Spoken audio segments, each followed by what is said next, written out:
Hello friends, নতুন আরেকটি ব্লগে স্বাগত। ব্লগটি হচ্ছে পল্লী সঞ্চয় ব্যাংকের বার্ষিক বনভোজন। বনভোজনের স্পটটি ছিল সরিষাবাড়ি উপজেলার যমুনা গার্ডেন সিটি পার্কে, যা মনোরম পরিবেশে নিরিবিলি দেখার মতো ছিল।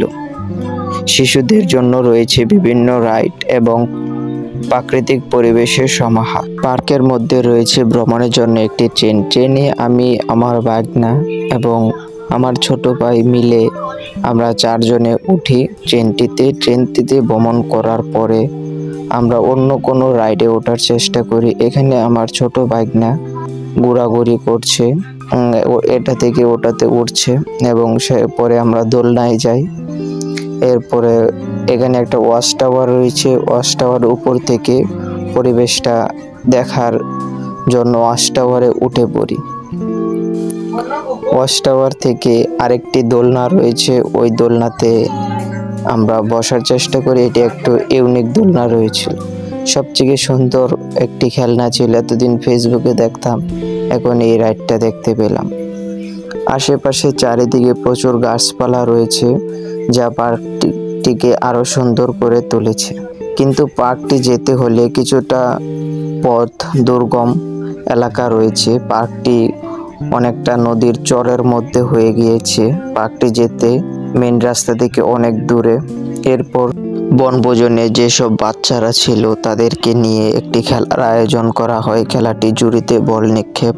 এখানে সকল বাচ্চারা অংশগ্রহণ করে। এখান থেকে প্রথম, দ্বিতীয়, তৃতীয় নির্ধারণ করা হয়। বাচ্চারা প্রতিবার 3 বার করে বল নিক্ষেপ করে, 2 বার যারা বল মারছিল তারা টিকছে, তারপরে 1 বার যারা, এভাবে খেলাটা সম্পন্ন করা হয়। বাচ্চারা অনেক আনন্দ সহকারে এই খেলাটি উপভোগ করে। এরপরে ছিল সিনিয়রদের জন্য বেলুন ফোটানোর খেলা। এরপরে নিরিবিলি সময়টা কিছুটা সময় পার্কের মধ্যে অতিবাহিত করি।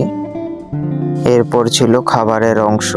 খাবারের আইটেমগুলো ছিল লাটি মাছের ভর্তা, মুরগির রোস্ট, বুটের ডাল, খাসির মাংস ইত্যাদি।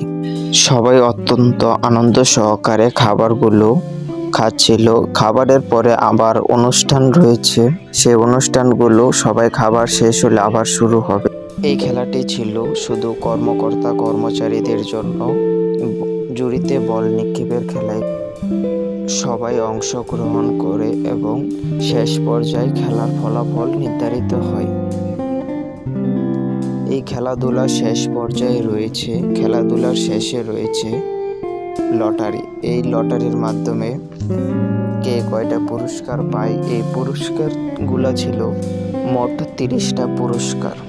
এখান থেকে কিছুক্ষণ পর লটারি হচ্ছিল এবং এখান থেকে বিজয়ী নির্ধারণ করা হচ্ছিল। এখান থেকে আমরা 5-6টা পুরস্কার পাই। অনেকজনই পুরস্কার একটাও পাইনি, এরকমও রয়েছে 2-3 জন।